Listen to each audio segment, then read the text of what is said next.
नमस्कार। आज हम बात करेंगे प्रत्यास्थता की, मतलब इलास्टिसिटी की।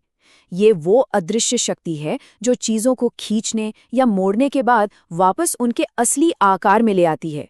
और ये सिर्फ रबर बैंड की कहानी नहीं है, ये हमारे चारों तरफ हर चीज में मौजूद है। अब ये सवाल सुनने में तो बड़ा सीधा साधा लगता है ना? पर इसका जवाब हमें ले जाता है फिजिक्स के कुछ बहुत ही बुनियादी फंडामेंटल सिद्धांतों तक।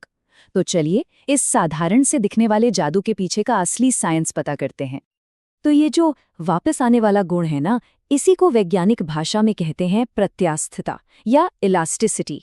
ये किसी भी पदार्थ का एक बहुत ही मौलिक गुण है। और ये समझना कि ये काम कैसे करता है, ये तो इंजीनियरिंग से लेकर मटेरियल साइंस तक हर चीज की नींव है। तो प्रत्यास्थता असल में है क्या? ये समझ लीजिए किसी भी चीज की अपनी पहचान बनाए रखने की एक तरह की जिद है। जब आप किसी चीज को खींचते हैं या दबाते हैं तो वो उसका विरोध करती है, और जैसे ही मौका मिलता है, मतलब जैसे ही वो बाहरी फोर्स हटता है, फट से अपनी असली शक्ल में वापस आ जाती है। लेकिन ये जिद भी हमेशा काम नहीं करती। हर चीज की एक हद होती है, एक सीमा। इसे ही कहते हैं प्रत्यास्था की सीमा या इलास्टिक लिमिट। अगर उस लिमिट से ज्यादा जोर लगा दिया तो बस वो चीज हमेशा के लिए अपना आकार बदल लेती है। सोचिए, एक रबर बैंड को अगर बहुत ही ज्यादा खींच दें तो क्या होता है? वो ढीला पड़ जाता है ना। बस वही बात है। अच्छा, तो अब इस खींचतान की पूरी प्रक्रिया को और गहराई से कैसे समझें? देखिए, वैज्ञानिकों ने इसे समझने के लिए दो हिस्सों में बांट दिया है। एक तो है बाहर से लगने वाले फोर्स का असर, और दूसरा है चीज का अंदर से होने वाला विरोध। और इन्हीं को हम कहते हैं प्रतिबल और विकृति। पहले विकृति यानी स्ट्रेन को समझते हैं। ये बहुत आसान है। ये बस ये बताता है कि कोई चीज अपनी असली लंबाई के मुकाबले कितना खिंच गई है। मान लीजिए एक 10 सेंटीमीटर का रबर बैंड है, उसे खींचा और वो 11 सेंटीमीटर का हो गया, तो उसकी लंबाई में जो ये बदलाव आया ना, बस वही है विकृति। दूसरे शब्दों में ये है असर या इफेक्ट। और अगर विकृति असर है तो प्रतिबल यानी स्ट्रेस है कारण। ये वो अंदरूनी ताकत है जो कोई भी चीज उस बाहरी खिंचाव का विरोध करने के लिए पैदा करती है। ऐसा समझिए कि उसके अंदर के सारे मॉलिक्यूल्स चिल्ला रहे हैं, नहीं, हम अलग नहीं होंगे। ये जो अंदरूनी फोर्स है, ये पूरे एरिया में फैला होता है। तो देखिए, यहाँ पर ये रिश्ता एकदम साफ हो जाता है। प्रतिबल है कारण, यानी लगाया गया फोर्स, और विकृति है उसका प्रभाव, यानी शेप में आया बदलाव। जितना ज्यादा स्ट्रेस उतनी ही ज्यादा स्ट्रेन। एकदम सीधा सिंपल सा रिश्ता है इन दोनों के बीच। और जानते हैं विज्ञान की सबसे खूबसूरत बात क्या है? जब भी कोई ऐसा सीधा साधा रिश्ता मिलता है ना, तो उसे अक्सर एक नियम, एक लॉ में बांध दिया जाता है। और स्ट्रेस स्ट्रेन के इस रिश्ते को समझाने के लिए जो नियम है वो बहुत ही जरूरी है। उसे कहते हैं हुक का नियम। तो रॉबर्ट हुक ने क्या कहा? उन्होंने बताया कि भाई, जब तक कोई चीज अपनी इलास्टिक लिमिट के अंदर है, तब तक उस पर लगाया गया स्ट्रेस उसमें पैदा हुई स्ट्रेन के डायरेक्टली प्रोपोर्शनल होता है।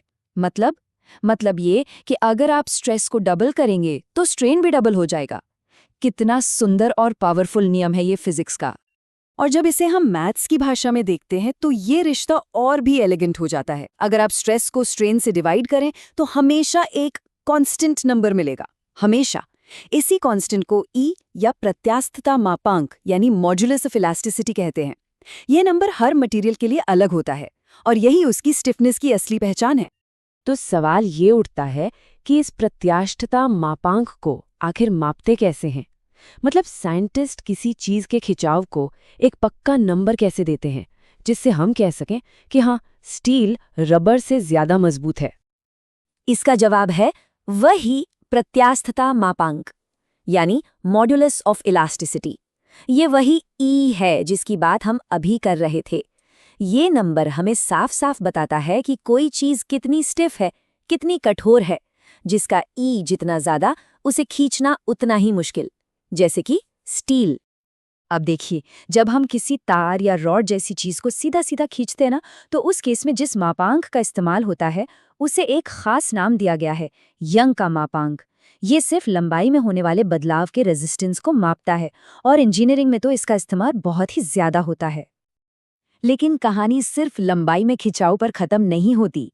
इलास्टिसिटी कई तरह की होती है। एक है आयतन मापांक, जो ये मापता है कि किसी चीज को हर तरफ से दबाने पर उसका वॉल्यूम कितना बदलता है। सोचिए जैसे पानी के अंदर एक गेंद को दबाया जा रहा हो। और फिर है अपरूपण मापांक, जो ये बताता है कि किसी चीज को ट्विस्ट करना या मोड़ना कितना मुश्किल है। तो कुल मिलाकर आज की बातचीत का सार क्या है? यही कि इलास्टिसिटी कोई जादू टोना नहीं है। ये मटेरियल्स की एक फंडामेंटल प्रॉपर्टी है जो हुक्स के एक सीधे साधे नियम को फॉलो करती है और जिसे हम यंग के मापांक जैसी चीजों से एकदम सटीक तरीके से माप सकते हैं। तो अगली बार जब कोई बड़ा सा पुल या कोई गगनचुंबी इमारत दिखे ना, तो सिर्फ उसकी ऊंचाई देखकर हैरान मत होइएगा। एक पल के लिए ये सोचना कितना दिलचस्प है कि उसके अंदर स्ट्रेस और स्ट्रेन का एक न दिखने वाला लगातार चलने वाला खेल चल रहा है, जो उसे हर पल मजबूती से थामे हुए है। सच तो ये है कि हमारे चारों ओर की दुनिया इसी अदृश्य संतुलन पर टिकी है।